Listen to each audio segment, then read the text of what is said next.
Hey loves! So I'm so very happy that so many of you have been enjoying my women's empowerment videos, and I really do want to bring more of them to you. So if you haven't checked them out, there will be little eyes popping up here. Make sure you click those eyes and you can watch them at the end of this video so you can see what are some of the women empowerment videos that I've created thus far. So in today's video, I wanted to talk to you about one way that I find the most effective for me in stilling my mind. I am a small business owner. I have 2 children, a husband, I own a home, and my lifestyle is very, very busy, from doing things with my children, taking my kids to school, daycare, of course the household stuff that mothers have to do, cooking, cleaning, and all of that good stuff. But also I do travel a lot for work outside of the work that I have to do. I travel oftentimes within a day. I can be in Atlanta or back, and sometimes I have to travel for longer periods of time, like 2 days or 3 days. So I'm often very busy, and there are some things that I do to still my mind, to just put my mind at ease and just kind of like disconnect from everything that's going on, just to center myself. I feel like when your mind is always going, it's easy to feel fried, feel frazzled, have a short temper, like a short fuse where something can happen and you just snap. And snapping can show up in a lot of different ways. It could be just you're always yelling, either at your children or at other people in your family or friends.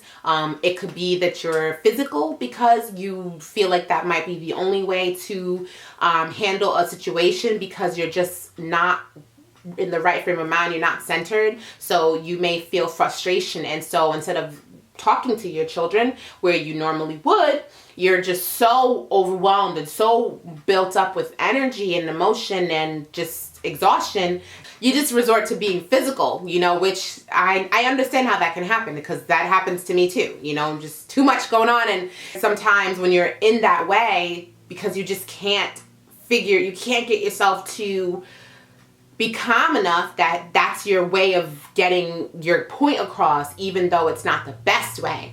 And that can also happen with your partner, where you're so worked up that you just yell, and you probably wouldn't have yelled if you had stilled your mind and like centered yourself. So for me, the way that I've been doing that recently is through coloring.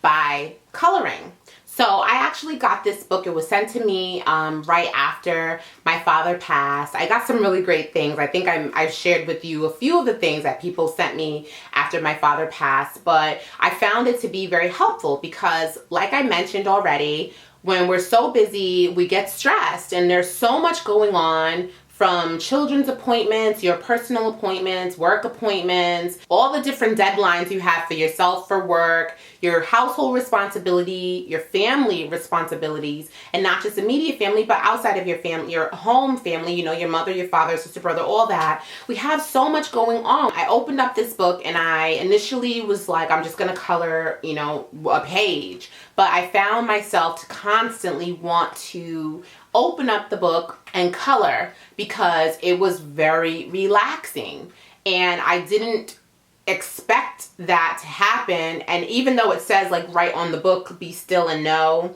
I don't think I really internalized what effects it was going to have on me when I started coloring in it. It was literally like, okay, someone sent me this, I should at least use it. Let me just color a page. It's been a long time since I've colored something for myself. Granted, I have 2 children and I'm often coloring with them, and I actually make coloring a very big part of their weekly activities, because I feel like arts and crafts is great for the mind, it's great for the soul, and I feel like it really taps in. When you tap into your creativity, you never know what you can unlock. So for my children, I really want them to color. But I've never really done it for myself. So this book gave me an opportunity to do it for myself. And what I liked about this book is that it offers the Christian scriptures. So if you are a believer, when you're coloring the different pages, you can read the different scriptures on here to help, motivate you and make you feel good. So for example, one of them says, "Be still and know that I am God. I will be exalted among the nations. I will be exalted in the earth. Psalm 46:10. And another one, I am with you always to the end of the age. If any of you needs wisdom, you should ask God for it. He is generous to everyone and will give you wisdom without criticizing you. And it just continues to go on. Now, I don't always finish every single one that I start within the first day that I'm doing it. A lot of these pages have taken several days to do, depending on how much time I give myself to do it. I found that it was easiest for me to do it right before bed because the house was also still, not just me in my own personal being trying to be still. My house physically was still, making it easier to focus on the task and not be interrupted from what I'm doing to have to do something else, because that would be hella annoying, wouldn't it be? You're trying to steal your mind and then the kids are coming and bothering you. But there have also been moments when I've just grabbed the book and told my husband I'm going to go upstairs and color and keep the kids down here. And I've gone upstairs like in the middle of the day when the house is not still, and I've colored pages. And yeah, I just pull it out when I need to. So I've not finished most of the book. Like I said, I've not even finished all the pages that I've done. There's still pages like this one where I've not colored any of the words up here, but I've colored the picture. And there's other pages where I started it, and when I opened up the book the next time, I didn't want to finish that.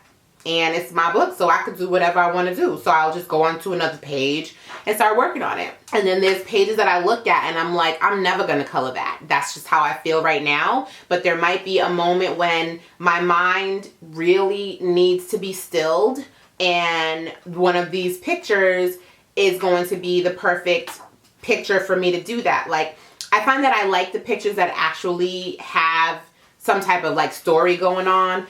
Like this one looks like a floral arrangement and, you know, the flowers, versus something like this where it's just like all over the place. Like this doesn't excite me. I don't know if I will ever do a page like this, but there's always a possibility that one day I will really need to still my mind. I'm going to really need peace, and I want that quiet time and relaxing time to work on a page like this. But the pages that tell more of a story versus just like abstract designs, something like this tells a story.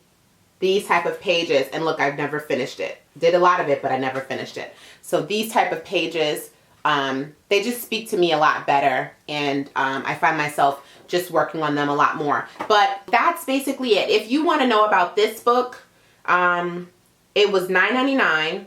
It says Broad Street Publishing, and I'll show the cover close up again so you can look it up and, you know, if you want to find it. But there's tons of books out there. This is not the only one, but I would encourage you to, at least for the next couple of weeks, start coloring. And if you are someone who is an artist and you draw already, then, you know, you might not really be as motivated to color a book because you prefer to just draw or paint your own designs. Then I want to encourage you to do something like that so that you can be still and open up your mind and relax yourself and find peace and comfort and happiness in doing something that is very isolated and is something that will just require you to put all your attention and energy in. Yeah, so let me know how you are stilling your mind, how you are finding peace and happiness. I definitely want to know how you're doing that. And give this video a thumbs up if you liked it. Subscribe to my channel if you haven't already. And as always, I love you for watching. Bye.